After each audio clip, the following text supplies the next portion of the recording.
আপনারা ইতিমধ্যে মধ্যাহ্নকালীন আমাদের পরমাধ্যক্ষ শ্রীমৎ গৌরাঙ্গ প্রেম স্বামী গুরু মহারাজের মুখে তিনার বীর্যবতী হরিকথা বৈষ্ণব সেবার কথা আপনারা শ্রবণ করেছেন এবং তৎপর বৈকালিক ভজন কীর্তন শ্রবণ করলেন। আমাদের দিব্য গৌর প্রভু খুব সুন্দরভাবে ভজন কীর্তন পরিবেশন করলেন অন্যান্য ভক্তবৃন্দ সহযোগে, এবং সন্ধ্যারতি দর্শন শ্রবণ করলেন। এখন আমাকে আজ্ঞা করা হয়েছে, নির্দেশ দেওয়া হয়েছে যে কিছু গুরু মহারাজের কথা বলার জন্যে। তা আমি চেষ্টা করব তেনার কিছু কথা বলতে। তারপরে এখানে মহারাজ বলেছেন বড় পর্দায় কিভাবে জগতে হরিনাম প্রচার হচ্ছে, ইস্কন ভক্তরা কিভাবে জগতে মহাপ্রভুর বাণী প্রচার করে চলেছেন, সেই বিষয়ে আধারিত একটা চলচ্চিত্র দেখানো হবে। তারপরে সকলের জন্য প্রসাদ পেয়ে আজকের অনুষ্ঠান সমাপ্ত। তো আপনাদের ভালো লেগেছে তো এই অনুষ্ঠান? দেখুন, এই অনুষ্ঠান অন্য কোনো যে সাংস্কৃতিক অনুষ্ঠান বা অর্কেস্ট্রা এরকম ধরনের কোনো অনুষ্ঠান নয়, এটা সম্পূর্ণ একটা পারমার্থিক অনুষ্ঠান। এই পারমার্থিক অনুষ্ঠানগুলো আমরা কেন করি এবং এই যে ভক্তগণকে আনয়ন করে এখানে কেন এই ধরনের অনুষ্ঠান করা হচ্ছে, এসবের কারণ আছে। এখানে যে মন্দির গড়ে তোলা হচ্ছে, এই স্থানীয় অঞ্চলের ভক্তবৃন্দ অনেকে হয়তো, বেশিরভাগ মানুষই খুশি এখানে একটা মন্দির হচ্ছে, আবার বেশিরভাগ মানুষ বিরক্ত বোধ করেন, এরকম আছে, ভালো মন্দ সব সমাজে থাকবে। তো এই মন্দির হচ্ছে পারমার্থিক শিক্ষা কেন্দ্র। আমরা এই মনুষ্য জন্ম গ্রহণ করেছি, আমাদের যেমনি স্কুল কলেজের যে জাগতিক শিক্ষা অর্জন করতে হয় সমাজে বাঁচা বাড়ার জন্যে এবং রুজি রোজগারের জন্যে আমাদের স্কুল কলেজের ডিগ্রি অর্জন করতে হয়, সেই রকম পারমার্থিক শিক্ষারও প্রয়োজন আছে। কারণ পারমার্থিক শিক্ষা না থাকলে আমরা এই মনুষ্য জন্মের যে গুরুত্ব সে সম্পর্কে আমরা কিছুই বুঝতে পারি না। এবং আর পাঁচটা প্রাণীর মতো আমরাও বা আমাদের পূর্বপুরুষরা যেভাবে ব্যবসা বাণিজ্য চাকরি বাকরি খেতে গৃহস্থী করে সংসার জীবন অতিবাহিত করে জীবন পরিত্যাগ করেছেন, আমাদেরও সেইভাবে জীবন পরিত্যাগ করতে হবে বা আমরা করছি। তাই এই যে তথাকথিত জীবন, এর বাইরের যে জগৎ, ভগবানের সঙ্গে আমার কি সম্পর্ক, ভগবানকে, আমি কে, গুরুদেবকে, কেন জগৎ সংসারে এসেছি, এই সব যে জ্ঞান, এই জ্ঞানটাই হলো আসল জ্ঞান। এটাকে বলা হচ্ছে অথাত ব্রহ্ম জিজ্ঞাসা। এবং প্রভুপাদ এই এটাকেই বলেছেন কৃষ্ণতত্ত্ব বিজ্ঞান। এটা একটা সায়েন্স, স্পিরিচুয়াল সায়েন্স। এই কৃষ্ণতত্ত্ব বিজ্ঞানই অনুশীলন করা হয় এই মঠ মন্দিরে। আপনারা যারা এখানে স্থানীয় মানুষ দেখেন, সবাই জানেন যে এই মঠ মন্দিরে অন্য কোনো বাজে আলোচনা বা কোনো অর্থ উপার্জনের আলোচনা বা কোনো মানুষ যে বেপথে যাকে, এই ধরনের আলোচনা কিন্তু এখানে হয় না। সম্পূর্ণ পারমার্থিক আলোচনা, যাতে প্রকৃত মানুষের কল্যাণ হয়, জীবের কল্যাণ হয়, সেই ধরনের আলোচনা, সেই ধরনের পদকীর্তন, সেই ধরনের নিত্যকীর্তন নিয়ে এই মঠ মন্দিরে হয়। এবং যে আমরা প্রসাদ পাই সেটাও দেখুন সেই ধরনেরই, যাতে আমাদের শরীর, স্বাস্থ্য, মন সবই যাতে ভালো থাকে, সেই বিষয়ের ওপরেই কিন্তু গুরুত্ব দিয়ে এসব কিছু করা হচ্ছে। তাহলে দেখা যাচ্ছে যে এই পারমার্থিক শিক্ষাকেন্দ্র, এই মন্দির, এটা একটা গুরুত্বপূর্ণ দিক। এটা সকলেরই গুরুত্ব দেওয়া উচিত এবং সকলেরই সহযোগিতা করে সেই মন্দিরকে আরও শ্রীবৃদ্ধি ঘটানো উচিত। তাতে কি হবে? আমরা উপকৃত হব, আমাদের পরবর্তী জেনারেশন উপকৃত হবে। এই সকলেরই এগুলা প্রয়োজন, এগুলার আর কি। তা না হলে আমরা যদি এই জীবনটাকে, সুন্দর জীবনটাকে আর পাঁচটা প্রাণীর মতো নষ্ট করে ফেলি, তাহলে আমাদের জীবনের কি গুরুত্ব থাকলো? এই হচ্ছে মন্দির। এবার আসি যে এই যে পদ কীর্তন, ভজন কীর্তন এখানে হয়, সেগুলো দেখেন সব কিছু আমাদের আধ্যাত্মিক কল্যাণের বিষয়ে। এবং তার যে কথা, যিনি দিব্যগৌর প্রভু যে কীর্তনগুলো করলেন আর কি, সবই কিন্তু গুরুত্বপূর্ণ কথা। একটা মানুষের ভাবান্তর হতে, ভাবনার পরিবর্তন হতে বেশি সময় লাগে না, মুহূর্তের মধ্যে যেমনি আমাদের জীবনের পরিবর্তন ঘটে যেতে পারে। যেমনি আপনারা অনেকেই জানেন, সবাই জানেন এক কথায় লালাবাবু জগৎ শেঠের কথা। তো এই লালাবাবু ছিলেন তো তিনি একদিন যাচ্ছিলেন রাস্তা দিয়ে, আর একজন সেই ধোপার মেয়ে তার বাবাকে বলছিলেন যে বাবা, বাসনায় আগুন দাও, বেলা যে চলে গেল। বাসনা মানে ওই ধোপারা যখন কাপড় কাচে তার আগে এই কলা পাতা, হলুদ পাতা পুড়িয়ে একটা ছাই করা হয়। সেই ছাইগুলো যদি দিয়ে ওই কাপড় যে ধোয়া হয় তার সঙ্গে মিশানো হয়, তাহলে কাপড় ভালো পরিষ্কার হয়। অনেকে দেখবেন আগেকার দিনের মানুষ এই কলা পাতা পুড়িয়ে ছাই করে আর কি কাপড় ধুতো, আর কি কাপড় সোডা করত। তো সেইটা যেখানে পোড়ানো হয়, যে জায়গাটা, ওটাকে বাসনা বলা হয়। তো মেয়েটা বলছে ওর বাবাকে যে বাবা, বাসনায় আগুন দাও, বেলা যে চলে গেল, মানে বেলা চলে যাচ্ছে, কাপড় কাচতে হবে। আর ওই কথাটা লালাবাবুর মাথায় ঢুকেছে যে বাবা, বাসনায় আগুন দাও, আমাদের মনের যে কামনা বাসনা, এই বাসনায় আগুন দাও, বেলা যে চলে গেল, মানে আমাদের জীবনের বেলা যে শেষ হয়ে গেল। উনার কিন্তু এই মাথায় কথাটা ঢুকে গেল।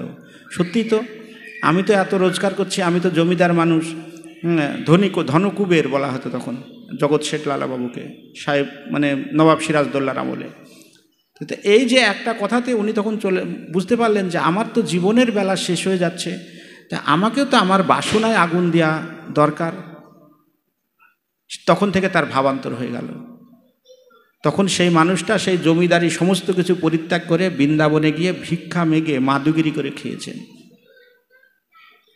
এই যে মানুষের যে পরিবর্তন, এটা হতে কিন্তু মানে 10-5 দিন, 2 মাস 6 মাস লাগে না, মুহূর্তের মধ্যে হয়ে যায়। তো এই যে ভজন কীর্তন যে হচ্ছে, একবার যদি কেউ শোনে একটু ঠিক মনোযোগ সহকারে, এগুলো যদি শোনা যায়, তাহলে দেখা যাচ্ছে সবার না হলেও কোনো কোনো মানুষের পরিবর্তন হলেও হয়ে যেতে পারে। সেটাই হচ্ছে প্রকৃত ভজন কীর্তন। এগুলো সবই গুরুত্বপূর্ণ বিষয়। এই জন্যে এই যে পারমার্থিক শিক্ষা কেন্দ্রকে কেন্দ্র করে যে এই জিনিসগুলো হয়, এটা আমাদের সকলেরই মঙ্গলের বিষয়। স্কুল কলেজে তো এই ধরনের শিক্ষা দেওয়া হয় না। গুরু মহারাজ যে কথাগুলো বললেন, এগুলো তো স্কুল কলেজে শিক্ষা দেওয়া হয় না। এগুলো সম্পূর্ণ ভিন্ন জগতের শিক্ষা, আর এগুলোই হলো আসল শিক্ষা। আমরা দেখুন এই শিক্ষাগুলো অর্জন করতে পারছি না জন্যে আজকে আমাদের সমাজের এই রকম দুর্দশা চলে আসছে আস্তে আস্তে। আমি আমার জীবনে দেখলাম, যখন ছোট ছিলাম, গ্রামের একটা যারা বয়স্ক ব্যক্তি, তাদেরকে দেখলেও আমরা ভয়ে অন্য রাস্তা দিয়ে যেতাম। বা কোনো জায়গাতে যদি কোনো কেউ গণ্ডগোল করছে, ছেলে পেলে বা একটু অসুবিধা করছে, তাহলে পাড়ার যারা বরিষ্ঠ বাবা কাকার তুল্য যারা ছিল, তারা এসে আমাদের বকা দিতেন এবং আমরা খুব ভয় করতাম তাদের দেখে। কিন্তু এখন বর্তমান যা যুগ হয়েছে, পাড়ার মানুষ তো দূরের কথা, নিজের বাবা মাকে আমরা ভয় করছে না ছেলে পেলে, বলার অপেক্ষা রাখে না। তার বাবা মাকে পাড়ার লোক যদি বলতে যায়, বলে তোমার খায় না পড়ি, তুমি আমাকে এ ধরনের কথা বলতে আসছো, কেউ কাউকে বলছে না। এটা হচ্ছে সমাজের একটা অধঃপতন চলে আসছে। এই যে অপরকে গুরুত্ব না দেওয়া, তাতে আমরা নিজেরাই আমাদের নিজেদের সমাজ এবং নিজের জীবনকে আমরা নষ্ট করে ফেলছি আস্তে আস্তে। এই জন্যে প্রতিটা পিতামাতার কর্তব্য, প্রভুপাদ এই জন্যে বলেছেন, প্রতিটা পিতামাতারই কর্তব্য হচ্ছে তার সন্তানকে সুষ্ঠুভাবে পরিচালনা করা। এই পারমার্থিক শিক্ষা দিয়ে, স্কুল কলেজের শিক্ষার সঙ্গে সঙ্গে পাশাপাশি পারমার্থিক শিক্ষাও তাদের প্রয়োজন আছে। শিক্ষা দিয়ে তাদেরকে ভালোভাবে গড়ে তোলা, যাতে করে কি হবে, আমার নিজের জীবনের কল্যাণ হবে, তাদের তো কল্যাণ হবে, তার সঙ্গে সঙ্গে আমারও কল্যাণ হবে। কারণ আমি যদি আমার সন্তানকে ভালোভাবে গড়ে তুলতে পারি, তাহলে ভবিষ্যতে তার ফলটা আমি ভোগ করব, তাই না? এজন্য প্রত্যেকেরই আমাদের এই জিনিসগুলো করা উচিত। এই ভক্তি জীবন শুধুমাত্র অনেকে মনে করে যে এই সাধু ভক্ত, এই যে মায়াপুর থেকে আসছে, এদের খেয়ে দিয়ে কাজ নাই, শুধু এখানে আসে কীর্তন করছে, এ করছে। তা আমি উপলব্ধি করেছি আমার নিজের জীবন দিয়ে, স্কুল কলেজে পড়াকালীন আমিও একদিন এরকম মানে টন্টিটকারি করতাম যে এরা কী করে, খেয়ে দিয়ে কাজ নাই, হ্যাঁ ইনকাম করো, খাও, বাস। কিন্তু তারপরে আমার ভেতরেও মাথাতে আসলো যে এই ভক্তিজীবন মানুষ কেন করছে, এবং প্রতিটা মানুষেরই এই ভক্তিজীবন প্রয়োজন আছে। জগতে বেঁচে থাকতে গেলে সকলেরই যে বর্ণের হোক না কেন, হিন্দু মুসলিম জৈন খ্রিস্টান যে ধর্মেরই হোক না কেন, তাদের এই পারমার্থিক জীবন প্রয়োজন আছে। পারমার্থিক জীবন যদি আমরা অনুশীলন না করি, পারমার্থিক জীবনের আশ্রয়ে যদি আমরা না যাই, তাহলে আমাদের জীবন বর্বরচিত জীবন এবং পশু জীবনের মতো হয়ে যাবে। আমরা কখনোই কিন্তু সমাজে শান্তি লাভ করতে পারবো না। এজন্য পারমার্থিক জীবন প্রয়োজন। আর এবার আসি, এই পারমার্থিক জীবন শুরু করতে গেলে একজন পারমার্থিক মানে শিক্ষকের প্রয়োজন আছে। পারমার্থিক শিক্ষক না হলে আমরা কিভাবে পারমার্থিক জীবন শুরু করব, তাই না? পারমার্থিক মানে রূপ গোস্বামীপাদ বলেছেন যে অন্নাভিলাষিতা শূন্যম জ্ঞান কর্মাদনাবৃত্তম আনুকূল্যেন কৃষ্ণ অনুশীলনং ভক্তির উত্তমা। এই ভক্তি জীবন অনুশীলন করতে গেলে একজন উপযুক্ত পারমার্থিক শিক্ষকের আনুগত্যে থেকে এই ভক্তি জীবন অনুশীলন করতে হবে, তাহলে আমি সঠিক জ্ঞানটা লাভ করতে পারবো। কারণ শাস্ত্র গুরু অভিন্ন, শাস্ত্রে যা বলা হয়েছে গুরুদেব তাই বলবেন। এরকম পারমার্থিক উপযুক্ত শিক্ষকের প্রয়োজন আছে। তো এই পারমার্থিক শিক্ষকটাই হচ্ছে গুরু, যাকে আমরা মন থেকে মেনে নিচ্ছি যে ইনার কাছে গেলে আমরা সমস্ত কিছু পাবো, তিনি হচ্ছেন আমাদের গুরু, তাই না? এগুলো সাধারণ কথা, এগুলো আমি অত শাস্ত্র পড়িনি, ব্যক্তিগত উপলব্ধি। স্কুল কলেজের ডিগ্রির সঙ্গে সঙ্গে এই যে পারমার্থিক জ্ঞান, এটাকে আমি মিলিয়ে দেখছি যে এই বিষয়গুলো কিন্তু মানে আসছে আর কি, ক্যালকুলেশন করলে এই বিষয়গুলোই চলে আসছে। তা আমাদের উপযুক্ত পারমার্থিক শিক্ষকের প্রয়োজন, আর এই উপযুক্ত পারমার্থিক শিক্ষকটা হচ্ছে আমাদের গুরুদেব। তো জগৎ সংসারে গুরুদেবের অভাব নাই। যেমনি বিদেশ থেকে একজন লোক ইন্ডিয়ায় এসেছিলেন ডাক্তারি করতে, প্রভুপাদের একটা গল্পে পড়েছিলাম। এসে দেখছে চায়ের দোকানে বসে আছে, তো চা খাচ্ছে আর কি। তার এর মধ্যে একজন এসে বলছে, জানো আমার কালকে মাথাটা খুব ধরেছিল। তো মাথাটা ধরেছিল বলার সঙ্গে সঙ্গে 3 জন ওনাকে পরামর্শ দিয়েছেন যে মাথা ধরেছিল তুমি এইটা লাগাতে পারতে, আরেকজন বলছে এই ওষুধটা খেতে পারতে, একজন বলছে যে এই গরম জল খেতে পারতে, তাহলে এই মাথা যন্ত্রণা কমে যায়। এটা দেখেন আমাদেরও, যদি আমরা শুধু একটু বলেছি যে আজ কদিন থেকে মাজায় ব্যথা, সঙ্গে সঙ্গে আমাকে উপদেশ দেওয়ার জন্য 4-5 জন এগিয়ে আসবে, কাজ হোক না হোক বলবে। কিন্তু তখন সেই লোক বাড়ি চলে গেছে। বাড়ি যখন চলে গেছে, বাড়িতে গিয়ে ওকে জিজ্ঞেস করছে, কিরে তুই চলে আসলি কিসের জন্যে?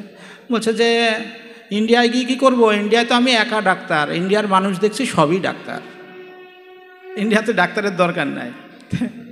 তো এইরকম জগৎ সংসারে মানে আমাদের জ্ঞান, সে পারমার্থিক জ্ঞান হয়, জাগতিক জ্ঞান হয়, দেয়ার মানুষের কিন্তু অভাব নাই। এটা পাগলেও আমাকে বুদ্ধি দিয়ে দেবে। তো এবং আমার সেই জন্য আমাকে বিচার করতে হবে যে কার কাছে গেলে আমি সঠিক জ্ঞানটা লাভ করতে পারবো, এবং তিনি আমাকে জ্ঞানটা সঠিক যে জ্ঞানটা দিচ্ছে সেটা সঠিক কিনা। প্রভুপাদ নিজের জীবনেও এই কথাটা বলেছেন। উনি যখন গুরুর আশ্রয়ে যাবেন, তো তখন মানে গুরুদেবের কাছে গিয়ে এত বিভ্রান্ত হয়েছেন যে গুরুদেবের কাছে যাওয়া বন্ধ করে দিয়েছেন, যে যেখানে হরিকথা বা অন্যান্য এইসব কথা হয় সেখানে আর যেতেন না। তো তাকে জোর করে তার একজন বন্ধু নরেন মল্লিক জোর করে ভক্তি সিদ্ধান্ত প্রভুপাদের কাছে নিয়ে গিয়েছিলেন উল্টোডাঙায়, যেখানে উল্টোডাঙায় এখনও আপনারা যদি গিয়ে থাকেন দেখতে পারবেন, ওখানে ভক্তি বিনোদ আসন, সেই যেখানে ভক্তি সিদ্ধান্ত প্রভুপাদ একটা বাড়ি ভাড়া নিয়ে এই মানে সেখানে পারমার্থিক শিক্ষা প্রদান করতেন। সেই বাড়িটা এখনও আছে, ধ্বংসাবশেষ বাড়িটা আমাদের ইস্কন ভক্তরা উদ্ধার করে সেখানে আবার মন্দির স্থাপন করছে, এবং নামটাও দেয়া আছে ভক্তি বিনোদ আসন। তো সেখানে যখন উনি হরিকথা বলছিলেন, তখন ওই নরেন মল্লিক এই অভয়চরণকে জোর করে নিয়ে গেছিলেন যে চল না একদিন দেখে আসি কীরকম, সাধু তো অনেক দেখলি, তো এই সাধুকে একদিন দেখ কীরকম। তো ওই সাধুকে দেখতে গিয়েই কিন্তু প্রভুপাদের পরিবর্তন হয়েছিল, যে হ্যাঁ ইনি আমার গুরুদেবের উপযুক্ত। তাই তিনি ওনার কাছে দীক্ষা গ্রহণ করে জগতের এই যে কীর্তি স্থাপন করে গেলেন। আমাদের সেজন্য বিচার বিবেচনা করে গুরুদেব ধারণ করতে হবে। কারণ গুরুদেব, এই যে গুরুদেবের সঙ্গে আমার যে সম্পর্ক, যারা আমরা ভক্তি জীবন করব এবং ভক্তি জীবনে এসে যে গুরুদেবের সঙ্গে আমার সম্পর্ক, এটা হলো নিত্য সম্পর্ক। আপনারা যারা দীক্ষা গ্রহণ করেছেন এবং যারা গুরু মানে পূজা করেন আর কি, যে সকালবেলা যে গুরু পূজার যে কীর্তনটা হয় আর কি, সেখানে আছে যে চক্ষুদান দিল যেই জন্মে জন্মে প্রভু সেই দিব্য জ্ঞান হৃদয়ে প্রকাশিত। জন্মে জন্মে প্রভু, সে কিন্তু এই জগতেই যে আমার গুরু তা নয়, জন্মে জন্মে গুরুদেব আমার কাছে আমাকে উদ্ধার করতে আসবেন। আমি যদি এই জীবনে কোনো মানে গুরুদেবের আশ্রয় গ্রহণ করেও যদি আমরা পাপ আশ্রয় গ্রহণ করি, তাহলে পরবর্তী জীবনেও আমি যদি এই জগতে থাকি, আমাকে গুরুদেব আশ্রয় গ্রহণ মানে আমাকে উদ্ধার করতে আসবেন। তাহলে গুরুদেবের সঙ্গে আমাদের যে সম্পর্ক, সেটা কত কত একটা গভীর সম্পর্ক। দেখুন, গুরুদেব আমরা সহজে বলে ফেলি গুরু শিষ্য, কিন্তু গুরু শিষ্যের যে মেলবন্ধন, এটা অতীব গভীর এবং অতীব কি বলবো, খুবই খুবই গুরুত্বপূর্ণ একটা বিষয়, এবং এটা কখনোই ছিন্ন হওয়ার নয়, এই গুরু শিষ্য সম্পর্ক। সেজন্য গুরুদেবের যদি যেমনি শিষ্যের প্রতি কর্তব্য আছে, শিষ্যেরও গুরুদেবের প্রতি কর্তব্য আছে। প্রতিটা পদক্ষেপে গুরুদেবের প্রতি আমাদের কর্তব্য আছে। গুরুদেব কি বলেছেন, গুরুদেবকে কিভাবে আমরা মানে গুরুদেবের কিসে মঙ্গল হবে, এই চিন্তা করা দরকার। এটা রামচন্দ্র ভগবান, তার যে ভাই ছিল ভরত, রামচন্দ্র ভগবান ভরতের, দেখবেন আপনারা অনেকে পড়ে থাকবেন, কবিতা লেখা ছিল যে ভরতের ভাতৃভক্তি। ভরতের মাধ্যমে তিনি এটা প্রচার করেছেন জগতে, যে কেমন ভক্তি আমাদের গুরুদেবের প্রতি হওয়া উচিত। যখন আমরা গুরুদেবের প্রতি যদি সেই ভক্তি থাকবে, তখন দেখা যাচ্ছে গুরুদেবকে আমরা যখন বেঁধে ফেলবো, গুরুদেব আমার কথা মতো, তখন আমাকে উদ্ধার করার জন্য গুরুদেব সবসময় আমার কাছে থাকবে। এতই মধুর সম্পর্ক গুরুদেবের সঙ্গে শিষ্যের। আমরা অন্যান্য জায়গায় গোপন করতে পারি, কিন্তু গুরুদেবের কাছে কোনো কিছু গোপন বা কোনো কিছু দ্বিধাদ্বন্দ্বের নয়। গুরুদেবের সঙ্গে আমাদের যে সম্পর্ক, ইহানো দুর্লভ বস্তু। দেখুন, আমরা প্রভুপাদের কৃপায় এই ভারতবর্ষে এসে এই বাংলায় জন্মগ্রহণ করে প্রভুপাদের কৃপায় আমরা সেরকম সদ্গুরুর আশ্রয় গ্রহণ করছি বা করতে চলেছি। আমি এ বিষয়ে আর সদ্গুরু কাকে বলে ইত্যাদি ইত্যাদি বলার প্রয়োজন নাই। এই যে আমরা যে গুরুদেবের আশ্রয় গ্রহণ করছি, গুরুবর্গ বলা হয়েছে ইস্কন গুরুবৃন্দ। আমরা যখন জয়ধ্বনি দিই বলা হচ্ছে ইস্কন গুরুবৃন্দ। সে যে গুরুদেবই হোক না কেন, ইস্কন প্রভুপাদের আশ্রয়ে যারা আছেন তিনা কিন্তু অভিন্ন। আমরা অনেক সময় বিভেদ সৃষ্টি করি যে ইনি ওই গুরুদেবের শিষ্য, ইনি এই গুরুদেবের শিষ্য। এটা একটা মহা অপরাধমূলক কথা। কারণ পরম্পরায় যখন থাকে তখন আমরা সবার চরণে ফুল দিই এবং হলো সবারই জয়ধ্বনি দিই। সেজন্য গুরুবর্গ সবই এক। সেটা আমরা হয়তো আমাদের ভক্তি পুরুষোত্তম মহারাজ, শ্রীশ্রীমৎ ভক্তি পুরুষোত্তম মহারাজ আমাদের এই গৌরাঙ্গ প্রেম স্বামী গুরু মহারাজের জন্মদিনে তিনি বলছিলেন যে যারা মানে এই গৌরাঙ্গ প্রেম স্বামী গুরু মহারাজের কাছে দীক্ষা গ্রহণ করছেন তারা অতীব ভাগ্যবান। তার কারণ আমাদের গুরু মহারাজ শ্রীশ্রীমৎ জয়পতাকা স্বামী গুরু মহারাজ বলেছেন যে যারা আমার কাছে আশ্রয় গ্রহণ করেছে তারা যদি গৌরাঙ্গ প্রেম স্বামী গুরু মহারাজের কাছে দীক্ষা গ্রহণ করেন, আমার কোনো অনুমতির প্রয়োজন নাই। আমি তোমাদের আশীর্বাদ করেই রাখলাম, তোমরা ওনার কাছে নিশ্চিন্তায় নির্দ্বিধায় দীক্ষা নিতে পারো। তো ভক্তি পুরুষোত্তম মহারাজ বলছেন যে তাহলে যারা এই গুরুদেবের কাছে দীক্ষা গ্রহণ করছেন তারা শ্রীশ্রীমৎ জয়পতাকা স্বামী গুরু মহারাজেরও কৃপা লাভ করছেন, আবার ইনারও কৃপা লাভ করছেন। বলছে ডবল ইঞ্জিনের কাজ করছে। তো এটা একটা বিশেষ দিক। তো গুরু মহারাজের একজন শিষ্য, তিনি 8 বছর ধরে আশ্রয়ে আছেন, এখনও দীক্ষা হয়নি। তো তিনি খুবই মানে দুঃখ করে বললেন যে আমার এরকম ডবল ইঞ্জিন গুরুদেবই দরকার। তো দেখুন, তাহলে তিনারাও বুঝতে পারছেন যে গুরুদেব এক এবং বিশেষ কৃপাধন্য। এরকম সদ্গুরুর আশ্রয় গ্রহণ করা জীবনের দুর্লভ বস্তু। আমরা গুরুদেব হয়তো পাচ্ছি, যাচ্ছে, দেখেন অনেকে শিষ্যত্ব গ্রহণ করছে, অনেকে দীক্ষাও নিচ্ছে, কিন্তু কজন সঠিকভাবে এই জগৎ থেকে কিছু করে যাচ্ছে? এই যে সদ্গুরুর আশ্রয় গ্রহণ করা, এটা অত্যন্ত দুর্লভ বস্তু। এবার আসি যে আপনারা আমাকে প্রভু বলেছিলেন যে এই গুরুদেবের সম্পর্কে কিছু বলার জন্য। এগুলো আগে আর কি একটু ভনিতা করলাম আর কি সব বিষয়ে, এগুলো আমার ব্যক্তিগত উপলব্ধি। এবার আসছি এই গুরুদেবের কথা। তো আমি বেশ কিছুদিন ওনার সঙ্গে আছি। তো ভক্তি জীবনে এসে আগে আমি মানে উত্তরবঙ্গে আমাদের সুবল গোপাল প্রভু আছে, তার সঙ্গে কিছুদিন প্রচারে এসেছিলাম। তারপরেই আর কি মানে ওনার সঙ্গে থেকে গেছি। সেই আগে পরে ঘুরতাম আর কি 2011 সালে, তারপরে 12 সাল থেকে পুরাপুরিভাবে ওনার সঙ্গে আছি। উনি আমাকে কৃপা করে আশ্রয় দিয়েছেন।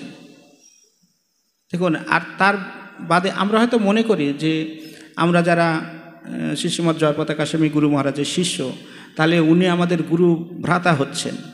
কিন্তু শাস্ত্রে উল্লেখ করা হয়েছে, সাধারণভাবে মানুষও জানে যে গুরু কাদের বলা হয়। দেখুন, আমরা বাবাকে গুরু বলি, গুরু মাতা, গুরু পিতা, গুরু জ্যেষ্ঠ ভাই, বলে না? তাহলে উনি আমাদের সকলের গুরুদেব কিন্তু।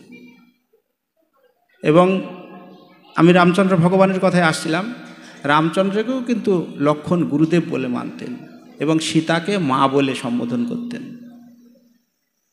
দেখুন, এগুলো বিচার বুদ্ধির বিষয় আর কি। তো আমরা যারা আছি শ্রীমৎ জয় পতাকা স্বামী গুরু মহারাজের শিষ্য আছি, সবসময় তিনার সান্নিধ্য আমরা পাইনি এবং তিনার কাছে যেতে পারি না, সেবা করারও সুযোগ পাই না। তো ইনাকে আমরা কাছে পাচ্ছি এবং কাছে পাচ্ছি বা ইনার কথা শ্রবণ করতে পারছি, দর্শন করছি, তাহলে এর চাইতে বড় বিষয় আর কি থাকতে পারে? এটা আমাদের একটা সৌভাগ্য। সেজন্য উনি আমাদের এবং গুরু মহারাজ নিজে বলেছেন যে গৌরাঙ্গ প্রেম স্বামী তোমাদের সকলের গুরুদেব, শিক্ষাগুরু। তো শিক্ষাগুরু দীক্ষাগুরু বলতে কোনো অসুবিধা নাই, আমাদের সকলের কিন্তু, আমরা সকলে, আমি তো নিজে গুরুজ্ঞানে ওনার কাছে থাকার চেষ্টা করি। তো উনি এমনই মানুষ, আমি দেখেছি যে কখনো কারো নিন্দা করতে দেখিনি। এ পর্যন্ত কখনো বলে না যে ওই ব্যক্তিটা খারাপ, এই ব্যক্তিটা ভালো। আমি জীবনে কোনো এত জীবনে, আমার জীবনে যতদিন ওনার কাছে আছি, আমি দেখিনি যে উনি কারো নিন্দা করল। তো এটা একটা বৈষ্ণবের বিরাট গুণ, যে অন্যের নিন্দা বান্দা করা। উনি কিন্তু করেন না। আমি কোনো দিনকে ওনাকে দেখিনি যে কারোর দোষ, এই ব্যক্তি ভালো না, এই রকমভাবে চলে, এটা দেখতে। আমি অনেক দিন ওনার কাছে গিয়ে বলি যে মহারাজ, এ কেমন মানুষ এই ধরনের কথা বলল? তখন উনি বলে, তুমি কি ওইসব দেখতে এসছো? হয়তো মন্দিরে অনেক সময় দেখি যে কে কী কথাবার্তা বলছে, এর মধ্যে মানে অন্যরকম আচরণ করছে, তখন আমি যে মহারাজ দেখুন, ভক্তি জীবনে এসেও যদি আমরা এরকমভাবে এর দোষ দেখি, ওর দোষ দেখি, তাহলে আমাদের কি লাভ? তা আমাকে ধমক দিয়ে বলেন যে তুমি কি মন্দিরে ওইসব দলাদলি করতে এসছো না হরিভজন করতে এসছো? ওই কী করে উদ্ধার লাভ করবে সেই চেষ্টা করো। দেখেন, এই কথাটা কে বলে? তাহলে আমাদের সকলেরই উচিত যে কী করে জগৎ থেকে উদ্ধার লাভ করব। তা না আমি যদি শুধু এরও দোষ দেখে বেড়াই বা ঝগড়া বিবাদে মত্ত হয়ে থাকি, দলাদলি করি, তাহলে তা আমি নিজেও শেষ হলাম, আমার গুরুদেবকেও শেষ করলাম, তাই নয়? তাই আমাকে এই ধরনের কথা উনি বলেন। এবং উনি বলছিলেন না, অযাচিত বৃত্তি মাধবেন্দ্র পুরীপাদের ছিল। অযাচিত বৃত্তি মানে কারো কাছে চেয়ে খাবে না, কারো কাছে চেয়ে খাবে না, কেউ যদি অযাচিতভাবে দেয় তাহলে খাবে। তো মহারাজ হচ্ছেন অযাচিত বৃত্তির ব্যক্তি। উনার যে যখন মানে কোনো কিছু যদি দেন তাহলে উনি নেবেন, যদি না দেন উনি বলবেনও না কোনো দিন। আমি এতদিন ওনার কাছে আছি, আমাকেই তো বলে না আমাকে জিনিসটা দাও। এই হলো ওনার চরিত্র। চিন্তা করেন তাহলে উনি কোন স্তরে থাকেন। একটা ওষুধ, ওনাকে ওষুধটা দিতে হলেও জোর করে দিতে হয়, মানে ওষুধ খাওয়ার সময় হয়েছে, তাহলে দাও, তাহলে খাবো। যদি না দিই তাহলে উনি বলবেন না যে আমার ওষুধটা খেতে হবে। আমরা তো নিজে সবসময় আমাদের নিজের মানে কি বলবো, শরীর কিভাবে ভালো থাকবে, তারপরে কিভাবে আমার এই জিনিসটা উপকার হবে, এই চিন্তায় ব্যস্ত থাকি। কিন্তু উনি কিন্তু সে ধরনের মানুষ না। উনি সবসময় একটা দিব্য স্তরে, দিব্য চিন্তা ভাবনায় থাকে। নিজে নিজেই কী বলছেন, নিজে নিজে কথা বলছেন। আমি সেজন্য ওনার ঘরে গেলে নক করে যাই, শব্দ করে যায় যে মহারাজ আমি আসছি, উনি যাতে জানতে পারেন। মানে উনি কোন ভাবে থাকে, আমি কি ডিস্টার্ব দেব? আবার আমরা অনেক সময় জিজ্ঞেস করি অনেককে যে মহারাজ আপনি কোথায় যাবেন, কবে যাবেন? এটা উনি বলেছেন যে জিজ্ঞেস করতে না এটা গুরুদেবকে। গুরুদেব কখন যাবে, তুমি যদি গুরুদেবের আমরা সেবক হই, দাস হই, তাহলে আমি কেন ওনার কোনো কিছুতে প্রশ্ন করতে যাব? তাই নয়? উনি বলবেন আমাকে যে অমুক জায়গায় যাব, চলো। কত একটা এইগুলা জানার বিষয় অনেক, যে অনেকে গুরুদেবের সেবা করছি, আমরা গুরুদেবের কাছে যাচ্ছি, কিন্তু সূক্ষ্মাতি সূক্ষ্ম বিষয় আছে, সেগুলো আমাদের সকলের পালন করা উচিত। তাহলে দেখা যাবে যে আমরা গুরুদেবের কৃপাটাও লাভ করব এবং অপরাধ হবে না। আমরা যতই ভালোভাবে কাজ করি, এর ভেতরে তো অপরাধ থাকে। তো উনি হলো এই ধরনের ব্যক্তি। আমি এই যে ওনার কাছে এসেছি, তার প্রথম জীবনে মানে সেটা 2012 সালের দিকে একটা ঘটনা। উনি একদিন প্রায় 2 দিন মতো না খেয়েছিলেন, মানে খেতে দেওয়া হয়নি, উনি খায়নি। চিন্তা করেন তাহলে কীরকম ব্যক্তি। আমরা এই উত্তরবঙ্গ প্রোগ্রাম সেরে যাচ্ছিলাম, যেতে যেতে গিয়েছিলাম কানাইনাথশালায়। একটা ঘটনার কথা বলছি, আপনারা শ্রবণ করুন। তো কানাইনাথশালায় গিয়ে খুব গরম, এদিক থেকে যাচ্ছে আর খুব রোদ তখন, যে এমনভাবে এমন পরিস্থিতি হলো যে ওই ট্যাঙ্কির জল পর্যন্ত গরম হয়ে গেছে আর সবাই অসুস্থ হয়ে গেছে। যারা যারা ট্যাঙ্কির জলে স্নান করলো অনেকের গলা বসে গেল, এরকম পরিস্থিতি। দিয়ে ওইখানে দুপুরবেলাতে যা হোক কানাইনাথের প্রসাদ পাওয়া হলো। পরের দিন আমরা ওখান থেকে চলে গেলাম। উনি বিশেষ খেলেন না, রাত্রিরে আর খেলেন না আর কি। দুপুরবেলায় একটু যা কানাইনাথের রাধা কানাইলালের প্রসাদ পেলেন, রাত্রি আর কিছু কিন্তু উনি প্রসাদ পেলেন না। তারপরের দিন আমরা যথারীতি মায়াপুর চলে গেলাম। তো তার আগে আমার আগে একজন গুরু মহারাজের সেবা করতেন। তখন আমি সরাসরি ওনাকে খেতে টেতে দিতাম না, সরাসরি ছিলাম না, সাইডে থাকতাম আর কি। ওনার কাপড় টাপড় কাচা, ফাইফরমাস শোনা, একটু মেসেজ করে দেওয়া, এইসব করতাম আর কি। তো আগে ছিলেন যিনি, তিনি ওনাকে খেতে টেতে দিতেন। আমি জানি উনি দেবেন, আমি সেজন্য আর খোঁজ খবর নেইনি। তো তারপর দিন বাড়ি চলে গেছি, মায়াপুর চলে গেছি। মায়াপুর গিয়েও কিন্তু উনি ওনার মতন কাজে ব্যস্ত, ওনাকে আর প্রসাদ দেওয়া হয়নি। সকালেও দেওয়া হয়নি, সকালে দেয়নি, দুপুরেও দেওয়া হয়নি, আমরা দেইনি, রাত্রেও দেওয়া হয়নি। উনি কিন্তু বলেননি যে আমি খাইনি, কি হলো আমাকে খেতে দেয়নি, কিছু বলেননি, চুপচাপ উনি ভজন করছে। পরের দিনকে সকালবেলাতে আমাদের একজন প্রভু, উনি পূর্ণচন্দ্র প্রভু, উড়িষ্যায় প্রচার করেন। উনি মহারাজের কাছে গেছেন, ঘরে প্রণাম টনাম করে বলছে, মহারাজ আপনাকে মুখটা শুকনো শুকনো লাগছে, প্রসাদ পাননি মহারাজ? বলছে গোবিন্দের ইচ্ছা, যখন হয় তখন পাবো। ওনাকে জিজ্ঞেস করলে এই বলে গোবিন্দের ইচ্ছা। যদি বলে মহারাজ শরীর কিরম আছে, বলে এই গোবিন্দের ইচ্ছা, আছি একরকম। তো উনি কিন্তু এরকম বলেননি। তখন আমাকে এসে বলছেন ওই প্রভু যে এই কী গো, তুমি মহারাজকে প্রসাদ দাওনি? বলছে না তো, আমি তো দিইনি। তাহলে কেন তুমি দেওনি কেন? আমি বলছে আমার তো এই প্রসাদ দেওয়ার দায়িত্ব নাই আমার, আমি তো প্রসাদ দিইনি, এ তো আর একজন এইগুলা করে। তখন বলছে ওকে জিজ্ঞেস করো দেখি। ওনাকে আমি জিজ্ঞেস করলাম যে কি আপনি মহারাজকে প্রসাদ দেননি? বলছে যে না তো, কেন তুই দিসনি? আমাকে তাই বলছে। আমি বলছি আমি তো দিব, আমাকে তো আপনি বলেননি দিতে, আর আমি তো এটা করিনি, আপনি দেন। তখন বলছে যে মাথায় হাত, সর্বনাশ। বলছে তাহলে তো আমি প্রসাদ দিনই রে কাল থেকে। চিন্তা করেন তাহলে উনি কেমন মানুষ। তা আমাদের এত খারাপ লাগলো যে এই যে 2 দিন, মানে প্রায় 2 দিন হতে চললো উনি কোনো কিছু খাননি, জল খেয়েছে হয়তো, ঘরে বসে আছে ওরকমভাবে। আমি সঙ্গে সঙ্গে ওনার কাছে গেলাম, দিয়ে মানে ওনাকে প্রণাম করে আমি বললাম যে মহারাজ আপনার তো কোনো কিছু প্রসাদ হয়নি। তখন বলছে যে গোবিন্দের ইচ্ছা, কই দেওনি তো। তখন তাই বলল। সঙ্গে সঙ্গে আমি আর কোনো কথা মানে অপেক্ষা রাখলাম না যে উনি ওই প্রভু রান্না করে দেবে কি, আমি সঙ্গে সঙ্গে কি একটা প্রসাদ এনে ওনাকে দিলাম। উনি খেয়ে তখন জল খেয়ে বিশ্রাম করলেন। তখন দিয়ে তারপরের দিন থেকে মানে কয়েকদিন পরে আমাকে বলল তুমি আমার কাছে থাকো, আমাকে বললেন এই কথা, এবং বললেন যে তুমি আমার সঙ্গে প্রচারে যেও।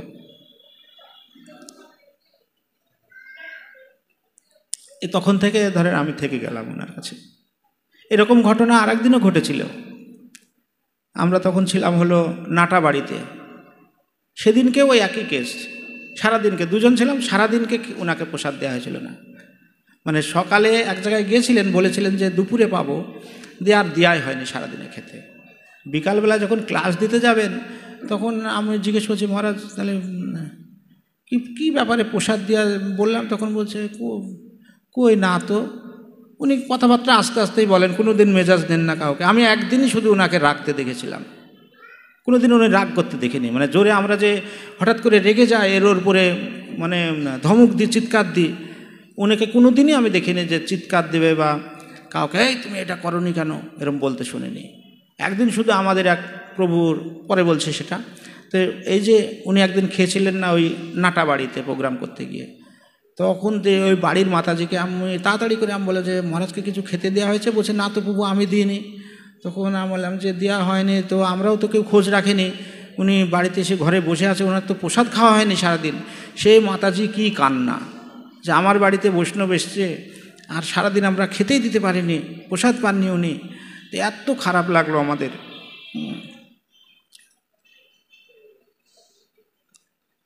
তো এইরকম বিষয় মানে তাহলে আমরা মানে কার আশ্রয় গ্রহণ করছি, এগুলো বোঝার ব্যাপার। আর একটা দিক যেটা বলতে গেলাম, ওনাকে একদিন আমি রাখতে দেখেছিলাম যে আমাদের একজন প্রভু আছে, মহাবাহু প্রভু, ওই যিনি হলো এখন ওই আপনাদের এই উত্তরবঙ্গেই বাড়ি, ডালখোলার ওইদিকে বাড়ি, উনি আর একজন প্রভু দুজনে আমাদের গৌরনীতার সেবা করতেন। তো গৌরনীতার সেবা ওই পূজারীদের মধ্যে গণ্ডগোল করে গৌরনীতাইকে 8টা বেজে গেছে, তাও গৌরনীতাইয়ের মন্দির খোলেওনি, অর্চনও করেনি, ভোগও লাগায়নি, কিচ্ছু না। আমি তখন এনার সেবা করি, আমি বলছি কী রে মন্দির খোলা নাই, কী ব্যাপার, একটা কি প্রসাদ আনতে গিয়ে। তখন একজনকে জিজ্ঞেস করলাম কি আপনি আজকে মন্দির খোলেননি? বলছে যে অমুকের দায়িত্ব, ও তো মন্দির খোলে। ওকে কি জিজ্ঞেস করলাম যে কি আপনি মন্দির খোলেননি আজকে? গৌরনীতার মন্দির বন্ধ, অর্চন করা হয়নি, ভোগ লাগানো হয়নি।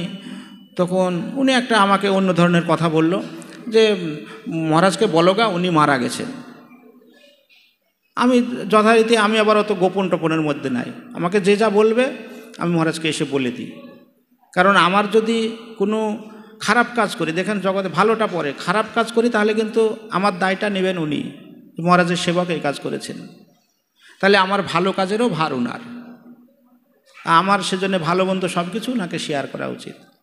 আমি যখন এসে ওনাকে বললাম যে মহারাজ অমুক বলল যে কেউ তো মন্দির খুলেনি আজকে, এরকম ওরা ঝামেলা করে, আর ওনার রাগ দেখে কি মানে চরমভাবে রেগে গেলেন উনি। এখন গৌরনীতাই না খেয়ে আছে, আর গৌরনীতাই মন্দির খোলা হয়নি, এখনও গৌরনীতাইকে ভোগ লাগানো হয়নি। এই যে মানে আমরা পড়েছিলাম কি যে ক্রোধ কিসে প্রকাশ করতে হয়? ভগবৎ বিদ্বেষী জনে, যারা ভগবানের বিদ্বেষ করে বা ভগবানকে নিয়ে এইরকম ব্যবহার যদি করি তার উপরেই ক্রোধ প্রকাশ করা উচিত। তা তিনি যথাযথভাবে সেই ক্রোধটা প্রকাশ করলেন তার উপরে, তোমরা দুইটাই এখন থেকে বেরাও মন্দির থেকে, তোমার দুজনকে আমি বের করে দেবো এখান থেকে, তো কী করতে রেখেছে তোমাদের? তখন ভয়ে ওই দুজনা কাঁদতে লাগলো, আর মহারাজের কাছে 2 দিন আর কাছে যায়নি। আমি ওই একদিনই দেখেছি ওনার রাগ, আমি তাছাড়া কোনো দিন আমি দেখিনি যে রাগতে। আমি অনেক সময় বলি ওনাকে যে মহারাজ আপনি এগুলো বলতে পারেন না, এই রকমের করছে ইশারা করলো, মানে নিজের কর্মফল নিজেই তো ভোগ করছে। আমরা জগৎ সংসারে এসেছি, দেখেন কে কাকে তাড়ায়, কে কাকে রাখে, আমরা আমাদের নিজের কর্মফল ভোগ করছি। তো এইরকম হলো ব্যক্তিত্ব আমাদের এই শ্রীশ্রীমৎ গৌরাঙ্গ প্রেম স্বামী গুরু মহারাজ। আমরা হয়তো গুরুদেব পাচ্ছি, কিন্তু এগুলা বিচার বুদ্ধির উপলব্ধির বিষয়। আরও বহুবিধ লীলা বা বহুবিধ, এই যে আপনাদের এই উত্তরবঙ্গে প্রচারে এসে মানে উনি অনেক অসুবিধা করে, অনেক প্রতিকূল পরিস্থিতির মধ্যে এই প্রচার করে চলেছেন আজ এত বছর ধরে। আজকে এই যে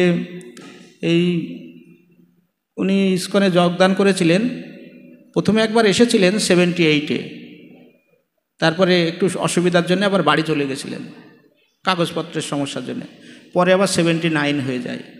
অদ্বৈত সপ্তমী ছিল সেদিন। তো এই গত অদ্বৈত সপ্তমীতে ওনার 46 বৎসর পূর্ণ, এই 45 পূর্ণ হয়ে 46-এ পড়েছেন। এই 46 বৎসর যাবৎ উনি প্রচার করছেন। এবং ওনারা 5 ভাই ছিলেন, তার মধ্যে বড় দাদা তিনি মারা গেছেন, আর এক ভাইও মারা গেছেন। ইনার একটা বড় দিদি ছিল, তিনিও গত হয়ে গেছেন। তো তারপরে ইনি এখনও আরও দিদি বোনেরা আছে, ভাইরা আছে। এবং আসামের হুজাই, সেখানে ওনার পরিবারের অন্যান্য এরা আছে। শিলিগুড়িতেও ছিলেন ওনার মা কিছুদিন, এখানে একটা ভাই ছিল আর কি। তো আমরা একটা জন্য বলি না যে জন্ম হোক যথাতথা, কর্ম হোক ভালো। আমাদের জন্ম নিয়ে কোনো, ওই জন্য সাধুভক্ত যারা আসে, অনেক ব্রহ্মচারী ভক্ত দেখবেন আসবে, তাদের জিজ্ঞেস করা যায় যে প্রভু আপনার বাড়ি কোথায়? এটা জিজ্ঞেস করাটা আমাদের মূর্খামি, জিজ্ঞেস করতে হয় না। কারণ কার কোন জায়গায় জন্ম সেটা নিয়ে তো কোনো বৈষ্ণবের, এখন হয়তো আমরা জানছি যে একজন ছেলে আপনার ঘরে যখন আসছে তখন কি আমরা জানি যে এই ছেলেটা মানে ভবিষ্যতে একজন মহান আচার্য হবে কি মহান বৈজ্ঞানিক হবে? আমরা তো বুঝতে পারি না। সেজন্য কেউ জন্মক্ষণটাকে মনে রাখে না, তার কর্মটা মনে রাখে। অনেক জায়গাতে দেখবেন যে বৈষ্ণবের আবির্ভাব নাই, তিরোভাব আছে। অনেক মহাত্মাদের আমাদের আছে আবির্ভাব আমরা জানি না, কিন্তু তিরোভাবটা জানি। তার এমনই ব্যক্তিত্ব, কারণ পরবর্তীকালে তাদের যে সৌরভ প্রস্ফুটিত হয়েছে, তো সেই রকম উনি তো এখনও ওইখানে আছে আর কি। এবং বোনেরাও আছে, ওরা মানে 4 বোন ছিলেন। এগুলা আপনারা যারা আশ্রয় গ্রহণ করছেন গুরুদেবের সম্পর্কে জানা উচিত। এবং তারপরে মহারাজ তো উচ্চশিক্ষা সমাপ্ত করে এই ইস্কনে যোগদান করেছিলেন। ইস্কনে যোগদান করে উনি কিন্তু প্রথমে কিছুদিন থাকার পরে উনি গুরুকুলে শিক্ষকতা করতেন। আমাদের যে মায়াপুর গুরুকুল বিদ্যালয় আছে সেখানেও কিছুদিন উনি শিক্ষকতা করেন। তারপরে এই নামহট্ট প্রচারে যোগদান করেন। গুরু মহারাজ নিজে ওনাকে নামহট্ট প্রচারের দায়িত্ব দেন। ওই 79 সাল থেকে উনি কিন্তু নামহট্ট প্রচার করে আসছেন। এবং উনার আন্ডারে আমরা কত ভক্ত, কতজন চলে গেছে। উনি নিজেই বলেন যে আমার জীবনে কতজনকে দেখলাম, এই যে একজন বসে আছে, মহারাজ আদর করে নাম রেখেছেন হনুমান। এই যে হনুমানই ভক্ত। মহারাজ বলবেন যে তুমি এখানে বসে থাকো, বসে থাকবে, এইদিকে যাও, যাবে। তো এরকম কত ভক্ত ওনার আশ্রয়ে এসেছেন। কতজন মানুষ হয়েছে, কতজন অমানুষ হয়েও চলে গেছে আবার আমাদের নিজেদের দোষে। কারণ আমরা যদি অনেক কাছে থেকেও বুঝতে পারি না অনেক সময় যে আমরা কার আশ্রয়ে আছি, কার কাছে আছি। তা আমি তো ওনার কাছে থাকি, অত অল্প দিন জানি। আমাদের এই যে শ্যামসখা প্রভু আছেন, কতদিন যাবত এনারা জীবনটাকেই কাটিয়ে দিলেন ওনার আশ্রয় থেকে। ওনারাও জানেন অনেক কিছু। আমি হয়তো ব্যক্তিগতভাবে কাছে কাছে থাকি, তাই এই যে পুঙ্খানুপুঙ্খ জিনিসগুলো জানি। ওনারা একটু দূরে থাকেন, কিন্তু ওনারাও তো অনেক জানেন। আপনাদের এইদিকে আমরা প্রচারে গিয়েছি সত্যমাধব প্রভুর সঙ্গে একবার। ওই বাংলাদেশে যে ছিটমহল বিনিময় হলো, সেই ছিটমহল বিনিময়ের যে বাংলাদেশ থেকে রিফিউজিরা এসে যেখানে আছেন সেই জায়গাতে, ওইখানে কোনো ইস্কন ভক্ত যায়নি আমাদের আগে। তা আমি ওনার সঙ্গে গিয়েছি, তো গিয়েছি দিয়ে উনি বলছেন যে, আমি বলছি যে মহারাজ যে এই জায়গায় আমরা প্রচারে এসেছি, আমাদের আগে মনে হয় কেউ আর আসেনি। বলে যাক, যে আসুক আর না আসুক, আমরা তো এসেছি। এবং বহু অসুবিধা মধ্যে দিয়ে এগুলা করে আসছেন এতদিন যাবৎ। আজকে হয়তো অনেকে দেখছি আমরা যে অনেক কিছু জনপ্রিয়তা এবং ইস্কনের যে একজন গুরুদেব, এটা যে কতখানি মানে গুরুত্বপূর্ণ বিষয়, এটা যারা আমরা ইস্কনের মধ্যে আছি তারা জানি। আমাদের প্রভুরা যে আছেন, অনেকেই বলে যে আমরা যদি গৌড়ীয় মঠে থাকতাম এতদিন সন্ন্যাস হয়ে যেত, মহারাজ হয়ে যেত, তাই নয়? তো ইস্কনের একজন মানে সন্ন্যাসী হওয়াই তো তার কত পরীক্ষা দিতে হয় তার ঠিক নাই। সন্ন্যাস খাতায় নাম উঠলেও তার 10 বছর থাকে ওয়েটিংয়ে। অনেক বড় ব্যাপার, কত পরীক্ষা হয়, গোটা পৃথিবীব্যাপী ব্যাপার। আর পৃথিবীর পরিচালক মণ্ডলী এগুলা নির্বাচন করে, তাহলে কত বড় ব্যাপার। সেখানে গুরুদেব তো অনেক দূরের ব্যাপার। তে মানে ওনার যখন এই যে গুরুদেব, উনি যে গুরু নির্বাচিত হবেন তার জন্যে লেটার এসেছিলেন, উনি অনেকবার ফিরিয়ে দিয়েছেন যে আমি গুরুদেব হতে চাইনি, আমি যেরকম আছি সেরকমই ভালো। 2012 সাল থেকে চলে এরকম। তারপরে কতবার উনি ফিরাবেন, উনি শেষকালে বলছে, গুরুদেব বারে বারে বলছেন এটা গুরুদেবের সেবা, আমাকে করা উচিত। তাই উনি সাইন করেছেন শেষকালে যে হ্যাঁ আমি হব আর কি। তারপরেও কত পরীক্ষা নিরীক্ষা, তো একজনা ওনার বিরুদ্ধে কেউ বলেনি যে না এনার বিরুদ্ধে এই অবজেকশন আছে, তারপরে হয়েছে। এটা অনেক বড় ব্যাপার এগুলো আর কি। ইস্কনের একজন গুরুদেব মানে অনেক বড় ব্যাপার, আমরা যারা ভেতরে আছি তারা বুঝতে পারছি। এবং আপনারা টিভিতে যখন গুরুদেব নির্বাচিত হয় মায়াপুরে, আপনারা অনুষ্ঠান দেখেছিলেন, গোটা পৃথিবীর থেকে আমাদের ফোন আসছিল যে আলোড়ন একটা সৃষ্টি হয়ে গেছিল যে গৌরাঙ্গ প্রেমস্বামী মহারাজ একজন যোগ্য ব্যক্তি, ইস্কনের একজন যোগ্য গুরুদেব হলেন আর কি। যাক, আমরা পরবর্তী আবার এই যে সিনেমা হবে, তো অনেক এইসব গুরুদেবের কথা, এত বছরের কথা তো আর এই 1 ঘন্টা মানে আধ ঘন্টায় শেষ হবে না, অনেক কথা আর কি। তো যদি সময় সুযোগ হলে আস্তে আস্তে আপনাদের কাছে আমরা শেয়ার করতে পারবো, আমরাও শ্রবণ করতে পারবো। আর এই যে ভক্তদের কথা শ্রবণ, তারা ভগবানের প্রিয়জন, তাদের কথা শ্রবণ করলে আমাদের নিজেদের পারমার্থিক কল্যাণ হয়। এজন্য বলছে ভক্তদের যেমনি বৈষ্ণবদের আবির্ভাব তিরোভাব পালন করা হয় কেন, ভগবানের যেমনি আবির্ভাব আছে তিরোভাব নাই, পালন করলেও যেরকম ফল লাভ হয়, এই গুরু বৈষ্ণবদের আবির্ভাব তিরোভাব অনুষ্ঠান উদযাপন করলেও একই ফল লাভ হয়। এবং তাদের গুণকীর্তন করলেও যিনি ভগবানের গুণকীর্তন করলে যেরকম ভগবান খুশি হন, যে তার ভক্তদের গুণকীর্তন করলেও আরও বেশি খুশি হন। এজন্য আমাদের ভক্তি জীবনে এগুলা করা উচিত, আমরা এগুলো শেয়ার করা উচিত। তাহলে এই জীবন তো চলে যাবে কদিন পরে, কিন্তু মানুষের সঙ্গে ভালো শেয়ার করে জগতে কিছু যদি করতে পারি আমরা, সেটাই হলো ভালো দিক। ভালো বুদ্ধিমান জীবের কর্তব্য হলো যে এই জীবনটাকে সৎভাবে অতিবাহিত করা, তাহলে আমরা পরবর্তীকালে আমরা ভগবানের কৃপা লাভ করতে পারবো এবং আমাদের জীবনের মূল্য থাকবে আর কি, তাই না? ঠিক আছে, তাহলে আমি এখানে রাখছি, এরপরে আরও অনুষ্ঠান আছে, আপনারা দর্শন করুন, পরবর্তীকালে সুযোগ সুবিধা হলে আমরা আবার করব। হরে কৃষ্ণ কৃষ্ণ কৃষ্ণ হরে হরে, হরে রাম রাম রাম হরে হরে। জয় শ্রী শ্রীমৎ গৌরাঙ্গ প্রেম স্বামী গুরু মহারাজ কি, জগৎগুরু ছিল।